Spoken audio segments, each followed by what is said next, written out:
जब भी प्रेम की बात होती है तो श्री कृष्ण राधा के प्रेम की मिसाल सबसे पहले आती है। राधा श्री कृष्ण के प्रेम को जीवात्मा और परमात्मा का मिलन कहा जाता है। राधा श्री कृष्ण का बचपन का प्यार थी। श्री कृष्ण जब 8 साल के थे तब दोनों ने प्रेम की अनुभूति की। राधा श्री कृष्ण के देवीय गुणों से परिचित थे।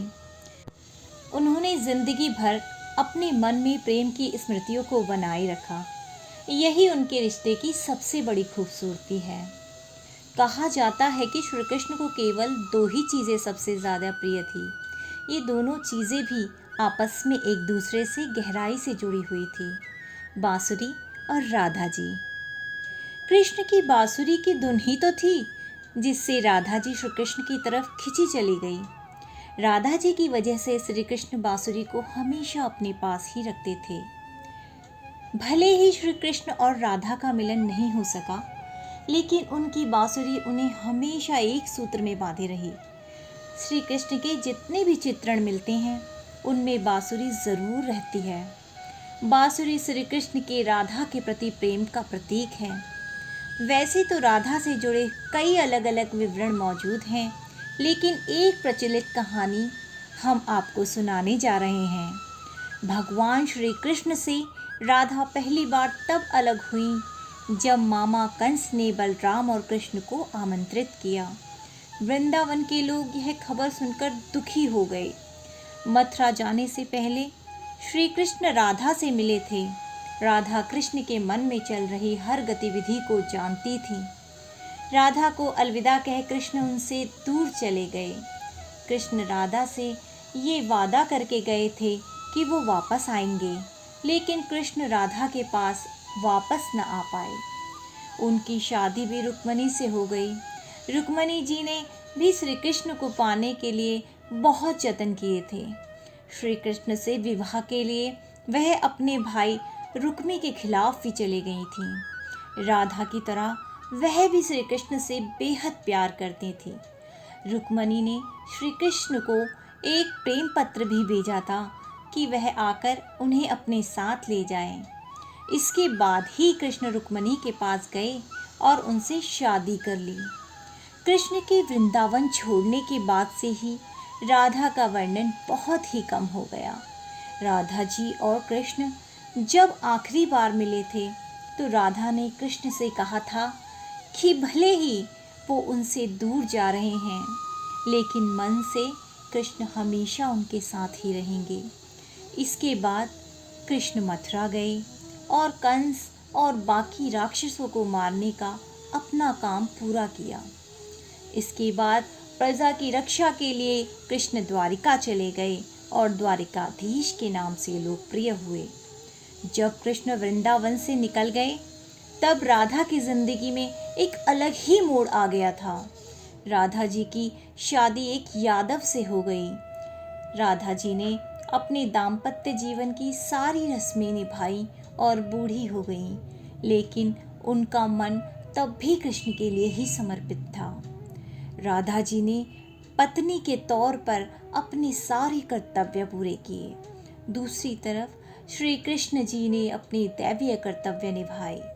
सारे कर्तव्यों से मुक्त होने के बाद राधा जी आखिरी बार अपने प्रियतम कृष्ण से मिलने गई। जब वह द्वारिका पहुंची तो उन्होंने कृष्ण की रुक्मणी और सत्यभामा से विवाह के बारे में सुना, लेकिन वह दुखी नहीं हुई। जब कृष्ण ने राधा को देखा तो बहुत प्रसन्न हुए। दोनों संकेतों की भाषा में एक दूसरे से काफ़ी देर तक बातें करते रहे। राधा जी को कान्हा जी की द्वारिका नगरी में कोई नहीं पहचानता था। राधा जी के अनुरोध पर श्री कृष्ण ने उन्हें महल में एक देविका के रूप में नियुक्त किया। राधा जी दिन भर महल में रहती थी और महल से जुड़े सारे कार्यों को देखती थी। मौका मिलते ही वह श्री कृष्ण के दर्शन भी कर लेती थी, लेकिन महल में राधा जी ने कृष्ण जी के साथ पहले की तरह का आध्यात्मिक जुड़ाव महसूस नहीं किया। इसलिए राधा जी ने महल से दूर जाना तय कर लिया। उन्होंने सोचा कि वह दूर जाकर दोबारा श्री कृष्ण के साथ गहरा आत्मीय संबंध स्थापित कर पाएंगी। उन्हें नहीं पता था कि वह कहाँ जा रही हैं, लेकिन भगवान श्री कृष्ण जानते थे। धीरे धीरे समय बीता और राधा जी बिल्कुल अकेली और कमज़ोर हो गईं। उस वक्त उन्हें भगवान श्री कृष्ण की आवश्यकता पड़ी। आखिरी समय में भगवान श्री कृष्ण उनके सामने आए। कृष्ण जी ने राधा जी से कहा कि वह उनसे कुछ मांगे, लेकिन राधा जी ने मना कर दिया। कृष्ण के दोबारा अनुरोध करने पर राधा जी ने कहा कि वह आखिरी बार उन्हें बांसुरी बजाते हुए देखना चाहती हैं। श्री कृष्ण ने बांसुरी ली और बेहद सुरीली धुन में बजाने लगे। श्री कृष्ण ने दिन रात बांसुरी बजाई, जब तक राधा आध्यात्मिक रूप से श्री कृष्ण जी में विलीन नहीं हो गई। बांसुरी की धुन सुनते सुनते राधा जी ने अपने शरीर का त्याग कर दिया। हालांकि भगवान कृष्ण जानते थे कि उनका प्रेम अमर है, उसके बावजूद वे राधा जी की मृत्यु को बर्दाश्त नहीं कर सके। कृष्ण जी ने प्रेम के प्रतीकात्मक अंत के रूप में अपनी बांसुरी तोड़कर झाड़ियों में फेंक दी। इसके बाद से ही श्री कृष्ण जी ने जीवन भर बांसुरी या कोई अन्य वादक यंत्र नहीं बजाया। कहा जाता है कि जब द्वापर युग में नारायण ने श्री कृष्ण का जन्म लिया था, तब माँ लक्ष्मी ने राधा रानी के रूप में जन्म लिया था, ताकि मृत्यु लोक में भी वे उनके साथ रह। तो इसी तरह एक ही दिन श्री कृष्ण जी ने अपनी दो सबसे प्रिय चीज़ें खो दी, जिसमें सबसे पहले उनका प्रेम और दूसरी उनकी बांसुरी थी।